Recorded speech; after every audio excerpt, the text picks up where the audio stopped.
Monsieur le président, messieurs les présidents de commission, chaque année, plus que jamais, le sport a été au cœur des réflexions de la commission de la culture, de l'éducation et de la communication. Le contexte, il faut bien le reconnaître, est particulièrement favorable. Après avoir reçu les passionnés de rugby du monde entier lors de la Coupe du Monde, notre pays s'apprête en effet à accueillir à Paris les prochains Jeux olympiques et paralympiques. La France pourrait également organiser les JO d'hiver 2030 si la candidature des Alpes françaises est définitivement ratifiée par le Comité international olympique au mois de juillet 2024. L'un comme l'autre sont des événements d'envergure mondiale, présentant des défis multiples. Ils nous invitent à nous projeter dans l'avenir et à œuvrer collectivement pour faire de la France une grande nation sportive.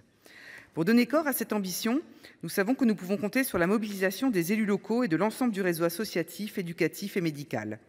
Je tiens à rendre hommage aux nombreux bénévoles qui s'investissent eux aussi dans nos villes et nos villages pour transmettre les valeurs et la passion du sport. De leur côté, nous serons mobilisés pour faire vivre l'héritage des Jeux bien au-delà de la cérémonie de clôture.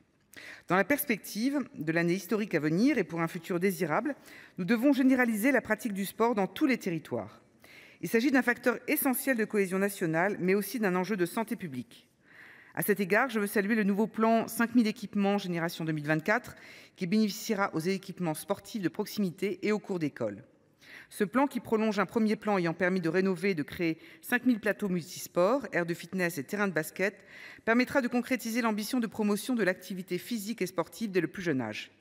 Il accompagne idéalement la mesure mise en place dans la pratique d'une activité physique quotidienne de 30 minutes à l'école. La passerelle entre sport et éducation et entre sport et santé est donc indéniable.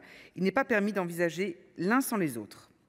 La Commission se mobilise depuis longtemps avec une constance et une conviction jamais prises en défaut en faveur du sport pour tous, à tous les âges de la vie.